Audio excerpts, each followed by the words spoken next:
इसको इस हालत में देख के सभी लोग बहुत ही गुस्से में आ चुके थे और जो भी अभी यहाँ पे हुआ उसको पूरी दुनिया ने देखा। व्हाइट बीयर्ड के बंदे अकाइनो के ऊपर हमला करते हैं लेकिन इसका कुछ भी असर नहीं होता। अकाइनो जो कि इसके ऊपर दोबारा हमला करने जा रहा था लेकिन इस बार जिम्बे सामने आके उस हमले को संभाल लेता है। अकाइनो जिम्बे को साइड होने के लिए बोलता है क्योंकि जिम्बे को ये बात अच्छे से पता है कि आखिर अकाइनो कितना ताकतवर है। जिम्बे इस बात को बहुत अच्छे से जानता है लेकिन फिर भी वो वहाँ पे इसलिए खड़ा था ताकि बाकी सबको कुछ करने का समय मिल जाए। जिम्बे इस लड़ाई की शुरुआत से ही मरने को तैयार था। सीन शिफ्ट होता है और हम देखते हैं गार्प को जो कि अकाइनो की तरफ जा रहा था लेकिन हम देखते हैं सेंगोकू को जो कि वहाँ पे आके गार्प को जमीन पे गिरा देता है। गार्प सेंगोकू से कहता है कि वो उसे पकड़े रहे क्योंकि अगर वो ऐसा नहीं करता तो फिर वो अकाइनो को यहीं पे मार देगा। गार्प फिलहाल बहुत ही गुस्से में है। दूसरी तरफ जब अकाइनो जिम्बे के ऊपर हमला करने जा रहा था वहाँ पे विस्टा और मार्को आ जाते हैं और वो अकाइनो का सामना करने लगते हैं। हम देखते हैं लूफी को जिसके अब कंधे पे उसका भाई है। एस लूफी से माफी मांगता है। लूफी उसे शांत होने के लिए बोलता है। लूफी को लग रहा था कि एस को बस एक ट्रीटमेंट की जरूरत है। हम देखते हैं व्हाइट बीयर्ड के डॉक्टर को जो कि एस के पास आता है लेकिन एस को और उस डॉक्टर को पता था कि अब कुछ भी नहीं हो सकता।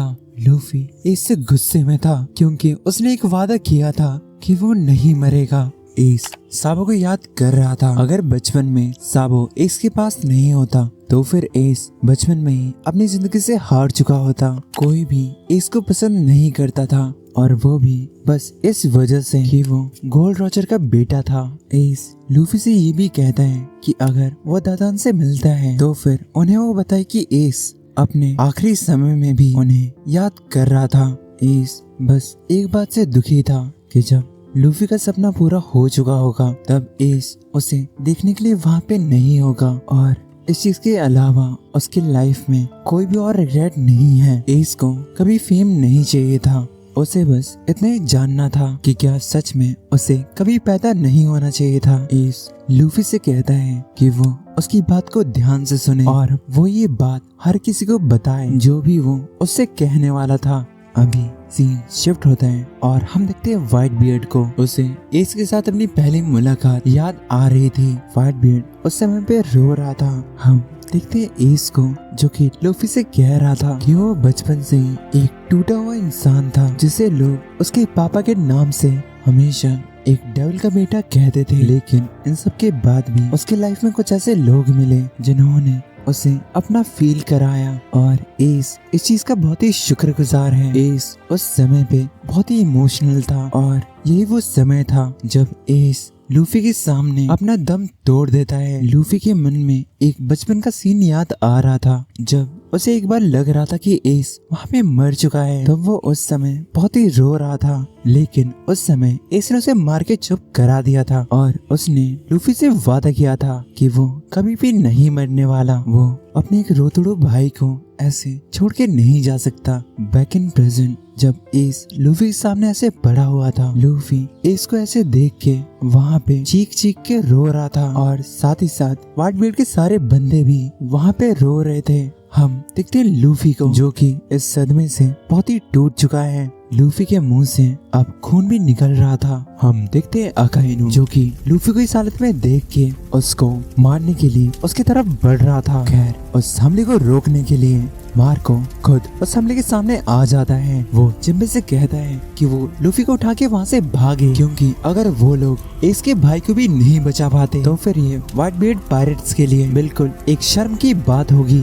अकाइनो मार्को से कहता है कि ये इस चीज का कुछ भी फायदा नहीं होने वाला। अकाइनो जब ये कह रहा था हम देखते हैं व्हाइट बीयर्ड को जो कि अब अकाइनो के पीछे आ चुका था और उसका गुस्सा हमें साफ दिखाई दे रहा था। व्हाइट बीयर्ड अकाइनो के ऊपर हमला करता है और उसे जमीन से चिपका देता है। अकाइनो जब अपने आप को इस चीज से उठाता है वो एक हमले से व्हाइट बीयर्ड के आधे चेहरे को जला देता है और जब अकाइनो उसके ऊपर एक और हमला करने जा रहा था इस बार व्हाइट बीयर्ड अपनी पूरी जान से अकाइनो के सीने पे मारता है और ये हमला इतना ज्यादा खतरनाक था कि ये पूरा मरीन फोर्ट बीच से तोड़ देता है और अकाइनो उस जमीन के नीचे गिर चुका था। 親父親父親父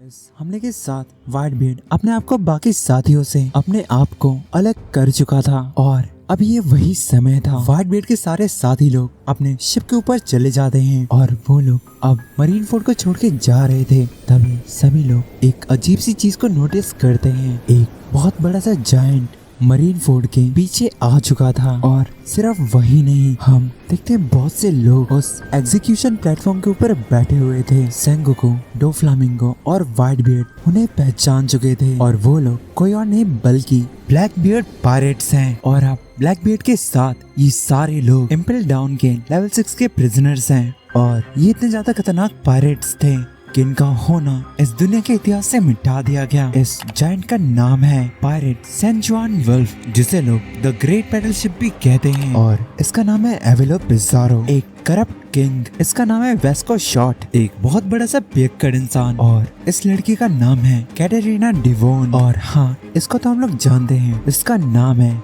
शिर्यू। सेंगोकू शिर्यू से इसका मतलब पूछता है कि आखिर वो यहाँ पे कर क्या रहा है और आखिर मैगलेन कहाँ पे है। शिर्यू उससे कहता है कि वो खुद जाके इस चीज का पता कर ले। और अब शिर्यू ब्लैकबीयर्ड पायरेट्स का एक मेंबर है। ब्लैकबीयर्ड और उसके साथी लोग गेट ऑफ जस्टिस को इस इंसान की वजह से पार कर पाए थे, क्योंकि इसने कंट्रोल रूम वाले बंदे को अपनी पावर से हिप्नोटाइज कर लिया था। ब्लैकबीयर्ड जो कि एक वॉरलॉर्ड सिर्फ इस वजह से बना था ताकि वो इम्पेल डाउन और मरीन फोर्ट बड़े आराम से जा पाए। और अब क्योंकि उसका काम हो चुका है, उसे अब वॉरलॉर्ड के टाइटल की अब कोई भी जरूरत नहीं है। हम देखते हैं व्हाइट बीयर्ड को जो कि अपनी पावर से ब्लैक बीयर्ड की तरफ हमला कर देता है। ब्लैक बीयर्ड इकलौता वो इंसान है जिसे व्हाइट बीयर्ड अपना बेटा नहीं मानता, क्योंकि उसने अपने एक साथी को मारा था। हम देखते हैं मार को जो कि उस तरफ आ रहा था, लेकिन व्हाइट बीयर्ड उसे आने से रोक देता है। व्हाइट बीयर्ड टीच को खुद से संभालना चाहता है। टीच जो कि अपने डेल फ्रूट की पावर से ब्लैक होल नाम के मूव को इस्तेमाल करता है। टीच जो कि एक समय पे व्हाइट बीयर्ड की बहुत ही रिस्पेक्ट करता था, लेकिन अब जब व्हाइट बीयर्ड इसको भी नहीं बचा पाया तो फिर उसके नजरों में व्हाइट बीयर्ड बहुत ही कमजोर हो चुका है। टीच को लग रहा था कि वो इतना ताकतवर हो चुका है कि व्हाइट बीयर्ड की पावर का उसके ऊपर कुछ भी असर नहीं होने वाला। खैर व्हाइट बीयर्ड उसके ऊपर अपने हथियार से हमला करता है और उसे समझा देता है बाप बाप होता है। व्हाइट बीयर्ड टीच का चेहरा पकड़ता है और उस पे अपनी पूरी जान से अपनी पावर का इस्तेमाल करता है और ये हमला काफी था ब्लैक बीयर्ड को जमीन पे लाने के लिए। खैर जब ब्लैक बीयर्ड खुद से कुछ भी नहीं कर पाता तब वो अपने साथियों को व्हाइट बीयर्ड को मारने का ऑर्डर दे देता है और वो सारे लोग व्हाइट बीयर्ड पे एक साथ हमला कर देते हैं। व्हाइट बीयर्ड अपने आखिरी समय पे रॉजर के साथ की गई वो बातें याद कर रहा था। रॉजर व्हाइट बीयर्ड को राफेल, एक ऐसा आइलैंड जिसके ऊपर वन पीस है, वहां जाने का रास्ता बताने वाला था, लेकिन व्हाइट बीयर्ड को अगर वो रास्ता पता भी चल जाता तो भी वो कभी राफ्टेल नहीं जाता, क्योंकि उसे वन पीस के खजाने से कुछ भी मतलब नहीं है। रॉजर व्हाइट बीयर्ड के साथ बातें करते हुए उससे कह रहा था कि आजकल नेवी उसे गोल्ड रॉजर बुलाती है, लेकिन उसका असली नाम गोल्ड ही रॉजर है। व्हाइट बीयर्ड ने बहुत सारे लोगों के नाम में डी को सुना है, लेकिन उसे इसका मतलब नहीं पता। उस दिन रॉजर उसे विल ऑफ डी के बारे में बताता है। बैक इन प्रेजेंट जब सारे लोगों की बुलेट्स बिल्कुल खत्म हो चुकी है, लेकिन व्हाइट बीयर्ड अभी भी नहीं मरा। वो टीच से कह रहा था रॉजर जिस इंसान का इंतजार कर रहा है वो टीच तो बिल्कुल नहीं है। एक दिन वो इंसान जरूर आएगा जो कि इस पूरी दुनिया को चैलेंज करेगा और पूरे इतिहास को अपने साथ लेके चलेगा। सेंगोकू, तू और पूरी वर्ल्ड गवर्नमेंट, तुम सब उस एक वॉर से डर रहे हो जो कि एक दिन जरूर ही होने वाली है। मुझे उस खजाने से बिल्कुल भी फर्क नहीं पड़ता, लेकिन जब कोई इंसान उस खजाने को ढूंढ लेगा उससे पूरी दुनिया बिल्कुल ही बदल जाएगी और वो दिन जरूरी आएगा। इसके बाद जो व्हाइट बीट कहता है वो पूरी दुनिया को हिला चुका था। ワンピースは実在する。 हमें व्हाइट बीट का पास दिखाई देता है जब लोग उसका इस बात से मजाक उड़ाते थे कि आखिर किस पायरेट को खजाने से मतलब नहीं होता। व्हाइट बीट, जिसका असली नाम है एडवर्ड न्यूगेट, उसके लिए बचपन से ही खजाने का मतलब है एक फैमिली। खैर, बैक इन प्रेजेंट हम देखते हैं व्हाइट बीट को। हम देखते हैं व्हाइट बीट अब मर चुका है। व्हाइट बीट ने अकेले इस मरीन फोर्ट की लड़ाई में उस पे 267 बार तलवारों से हमला हुआ, 152 बार अपने बुलेट से, 46 बार उस पे कैनन का हमला हुआ। यहाँ तक कि उसके आधे चेहरे को गायब होने के बाद भी वो अपनी मौत के बाद भी अपनी जगह पे वैसे के वैसे खड़ा रहा। और बस इतना ही नहीं, व्हाइट बीट ने अपनी पूरी लाइफ में एक भी बार किसी को अपनी पीठ दिखा के नहीं भागा और उसके पीठ पे एक भी कायरों के निशान नहीं है। व्हाइट बीट पूरी दुनिया में एक मॉन्स्टर के नाम से जाना जाएगा। खैर, व्हाइट बीट आखिर कैसे मरा इसको पूरी दुनिया ने देखा और जो लोग उसे देख नहीं पाए उन तक अब ये खबर पहुंच चुकी थी।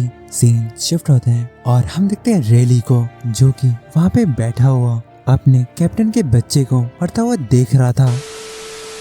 सीन शिफ्ट होता है मरीन फोर्ट में, जहाँ पे 72 इयर्स का एडवर्ड न्यूगेट, जो कि सेम एक पायरेट किंग के लेवल का बंदा था, जो कि व्हाइट बीट पायरेट्स का लीडर था, जिसे ये पूरी दुनिया व्हाइट बीट के नाम से जानती है। उसका चैप्टर वन पीस की दुनिया से खत्म हो चुका है और अब हम देखते हैं व्हाइट बीट पायरेट्स को, जो कि अब जिम्बे और एस को जल्दी करने के लिए बोल रहे थे ताकि वो लोग मरीन फोर्ट से निकल पाए। सीन शिफ्ट होता है और हम देखते हैं ब्लैक बीट पायरेट्स को, जो कि अपने साथियों को कुछ तो स्टार्ट करने के लिए बोल रहा था, जिसके बाद ब्लैक बीट के बंदे व्हाइट बीट पे एक काला कपड़ा डाल देते हैं। इस पॉइंट में किसी को भी कुछ भी समझ नहीं आ रहा था कि आखिर ब्लैक बीट अभी करना क्या चाहता है। हम देखते हैं ब्लैक बीट को, जो कि उस काले कपड़े के अंदर जाता है। दूसरी तरफ हम देखते हैं बगी को, जो कि बस अब यहाँ से अपनी जान बचा के भागना चाहता है और साथ ही साथ उसके नमूने भी। सीन शिफ्ट होता है और हम देखते हैं जिम्बे को, जो कि लूफी को उठा के आगे बढ़ रहा था। नी भी अपनी पूरी कोशिश कर रही थी कि वो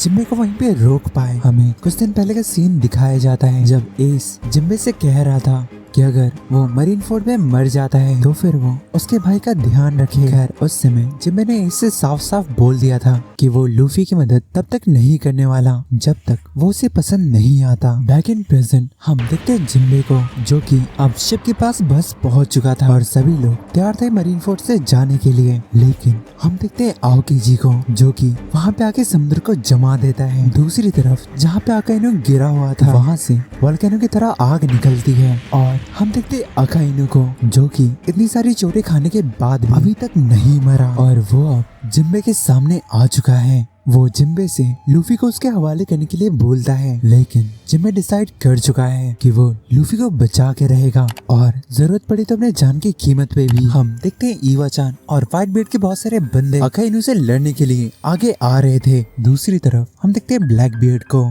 जो कि उस काले कपड़े से बाहर आता है, लेकिन सब कुछ सेम लग रहा था। हम देखते हैं ब्लैक बीट को, जो कि अपने ब्लैक होल का इस्तेमाल नेवी के ऊपर करता है, लेकिन इसके बाद जो वो करता है उसे देख के सब लोग बहुत ही हैरान थे और ऐसा इसीलिए क्योंकि वो व्हाइट बीट की डेड फ्रूट की पावर्स को इस्तेमाल कर पा रहा था और ये चीज बिल्कुल भी नॉर्मल नहीं है। किसी भी इंसान के पास सिर्फ और सिर्फ एक ही डेड फ्रूट की पावर हो सकती है। अगर कोई इंसान जिसके पास ऑलरेडी एक डेड फ्रूट की पावर है, अगर वो एक और डेड फ्रूट को खाता है तो फिर वो इंसान वहीं पे मर जाएगा। खैर, ये बात किसी को भी नहीं पता कि ब्लैक बीट ऐसा कैसे कर पा रहा था। खैर, अब जब ब्लैक बीट के पास डार्कनेस की पावर है, जो कि किसी भी चीज को खत्म कर सकती है, और साथ ही साथ अब उसके पास एक ऐसी पावर है जिससे कि वो अर्थक्वेक ला सकता है, जो कि किसी भी चीज को तबाह कर सकती है। अब उसे ये यकीन था कि अब उसका कोई भी बाल भी बाका नहीं कर सकता और ब्लैक बीट को लग रहा था कि अब उसका एरा स्टार्ट हो चुका है। हम देखते हैं ब्लैक बीट की पावर से अब पूरा मरीन फोर्ट टूट रहा था। अभी तक जो कुछ भी हुआ उसे देख के हम लोग साफ साफ कह सकते हैं कि वो इंसान ब्लैक बियर्ड ही था जिसने एस को पकड़ा था और इस मरीन फोर्ड की लड़ाई को उसी ने स्टार्ट किया था। ब्लैकबीयर्ड इस पॉइंट पे अपने आप को इतना ज्यादा पावरफुल समझ रहा था कि वो इस पूरी दुनिया को कंट्रोल कर सकता है और वो इसकी शुरुआत मरीन फोर्ड को डुबा के करना चाहता है। खैर उसे पीछे से एक आवाज आती है। अच्छा जी, ऐसा है क्या? जज़ाकल्लाह, थैंक यू सो मच। हम देखते सेंगो को अपने रियल फॉर्म में आके ब्लैकबीयर्ड के ऊपर हमला कर देता है और इस हमले का असर ब्लैकबीयर्ड के बाकी साथियों पे भी होता है। सेंगोकू को इस बात से फर्क नहीं पड़ता कि ये नेवी का हेडक्वार्टर टूट जाए क्योंकि ये चीज वापस बन सकती है, लेकिन ये आइलैंड जो कि सभी इंसानों को एक उम्मीद दिए हुए है कि कोई भी पायरेट अगर उनके ऊपर इन्वेजन करता है तो फिर नेवी उनकी मदद करने जरूर जाएगी। ब्लैकबीयर्ड सेंगोकू से कहता है कि अगर उसके लिए आइलैंड इतना ज्यादा इम्पोर्टेंट है तो फिर वो इसे बचा के दिखाए। तो अब सीन शिफ्ट होता है और हम देखते हैं इवा-चान और इनाजुमा को अकाइनु ने निपटा दिया था। अकाइनु एक आखिरी बार जिम्बे को वार्निंग देता है, लेकिन जिम्बे उसे इग्नोर करके आगे बढ़ रहा था और अब जब उसे फाइनली लग रहा था कि वो उस शिप के ऊपर चला जाएगा, हम देखते हैं अकाइनु पीछे से आता है और वो एक हमला सीधे जिम्बे के आर पार कर देता है, जिससे कि उस हमले का असर लूफी के ऊपर भी होता है। जिम्बे और लूफी दोनों ही जमीन पे गिर जाते हैं। जिम्बे लूफी से माफी मांगता है कि वो उसे इस हमले से नहीं बचा पाया। अकाइनु जो कि वहाँ पे आके लूफी और जिम्बे दोनों को ही खत्म करने वाला था, लेकिन हम देखते क्रोकोडाइल को जो कि वहाँ पे आ जाता है। वो अकाइनु को संभालता भी है और साथ ही साथ वो जिम्बे और लूफी को वहाँ से जाने में हेल्प करता है। क्रोकोडाइल जिम्बे से कहता है कि अगर वो किसी इंसान को बचाना चाहता है तो कम से कम वो उस काम को अच्छे से करे। खैर जब जिम्बे और लूफी वहाँ से उड़ते हुए जा रहे थे, वो लोग बगी से टकरा जाते हैं। बगी जो कि नॉर्मली वहाँ से भाग रहा था, उसके चमचे जब इस चीज को देखते हैं उन्हें लगता है कि बगी पहले भागने का सिर्फ ड्रामा कर रहा था, वो बस लूफी को बचाना चाहता है। खैर बगी को अब इस चीज से मतलब नहीं पड़ता, वो बस जिम्बे के ऊपर बैठा हुआ था। बगी इस चीज को देख के हैरान था कि जिम्बे खून से पूरा भीगा हुआ है। वो देखता है कि पीछे से अकाइनु का एक हमला आता है। खैर उस हमले का असर उन तक नहीं पहुंच पाता।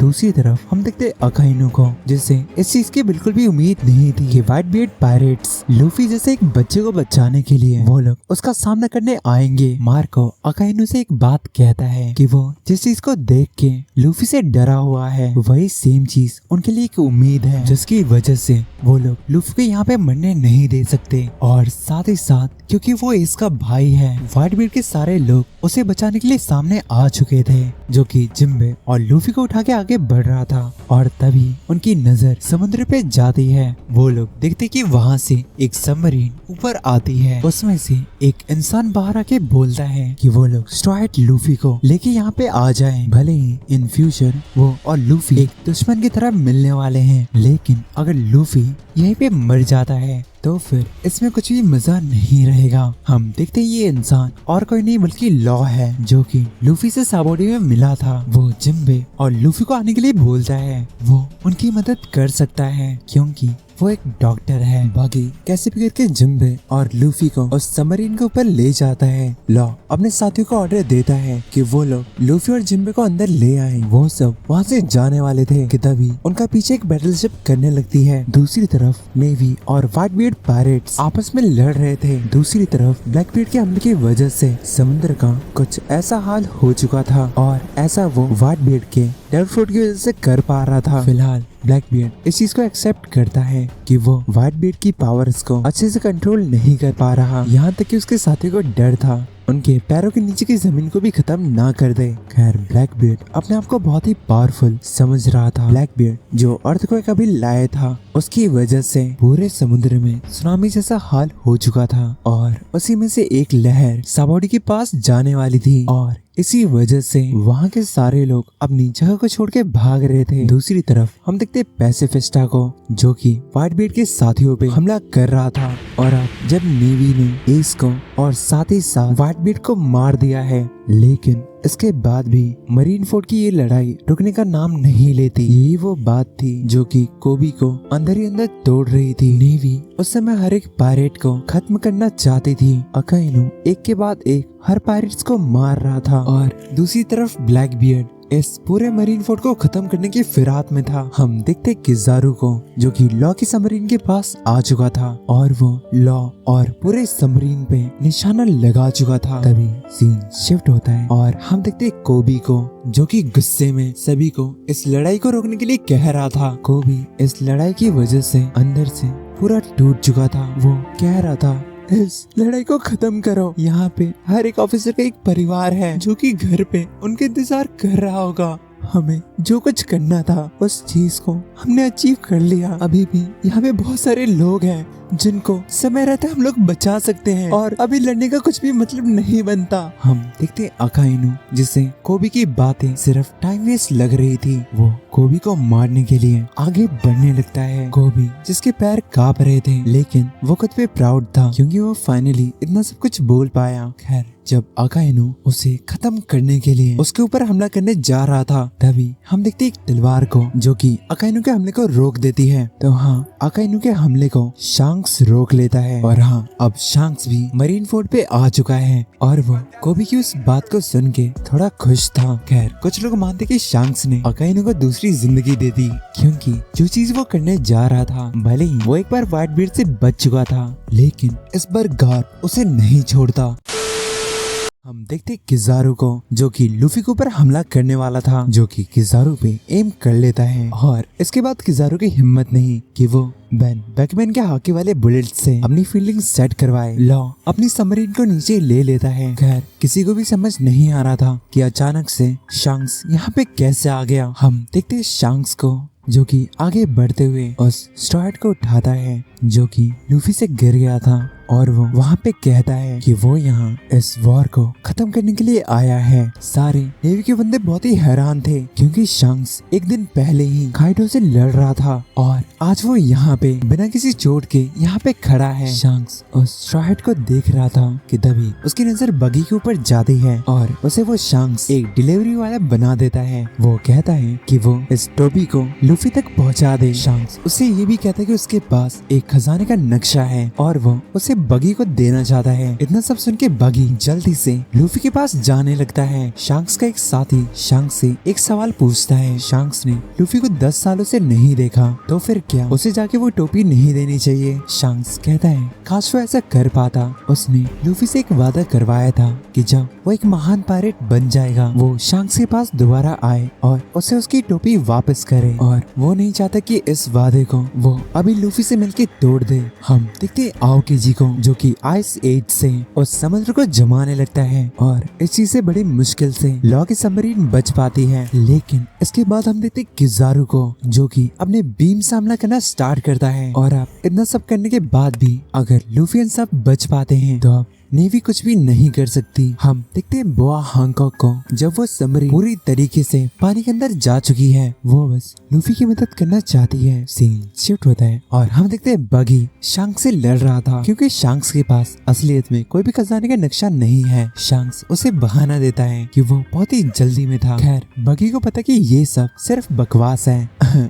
बगी के चमचे बगी को एक भगवान मान चुके हैं क्योंकि बगी शांक्स जैसे एक पायरेट से कितने आराम से बात कर रहा था। खैर हम देखते हैं शांक्स को जो कि मार्को से कहता है कि वो लोग इस लड़ाई से पीछे हो जाएं। हम देखते हैं मिहॉक को जो कि वहाँ से जाने लगता है क्योंकि वो यहाँ पे व्हाइट बियर्ड से लड़ने आया था ना कि शांक्स से। शांक्स सबसे कहता है अगर अभी भी कोई लड़ता है तो फिर यहाँ पे सिर्फ लाशें बिछेंगी जिससे किसी को भी कुछ भी फायदा नहीं होने वाला। लेकिन अगर तुम में से कोई भी अभी लड़ना चाहता है तो वो सामने आ सकता है, उससे हम लड़ेंगे। शांक्स रीच की तरफ देखता है और उससे पूछता है कि आखिर क्या वो लड़ना चाहता है। ब्लैकबियर्ड कहता है कि वो यहाँ से चला जाएगा क्योंकि उसे पता कि ये सही समय नहीं है कि वो शांक्स का मुकाबला कर पाए। इसी के साथ मरीन फोर्ट की ये लड़ाई यहीं पे खत्म हो जाती है। शांक्स सेंगोकू से कहता है कि वो व्हाइट बियर्ड और एस को सम्मान के साथ दफनाना चाहता है। एक वाइस एडमिरल इस चीज के खिलाफ था। वो चाहता था कि पूरी दुनिया को पता लगे कि आखिर उन लोगों ने व्हाइट बियर्ड का क्या हाल किया। खैर सेंगोकू शांक्स की बात को मान लेता है। शांक्स उसे थैंक यू बोलता है। वन पीस का एक खतरनाक सा आर्क यहीं पे खत्म होता है। एक ऐसी लड़ाई जिसमें हम कह नहीं सकते कि आखिर नेवी की जीत हुई या फिर पायरेट्स की, लेकिन इस लड़ाई के साथ साथ एक पायरेट एरा का एंड हो जाता है।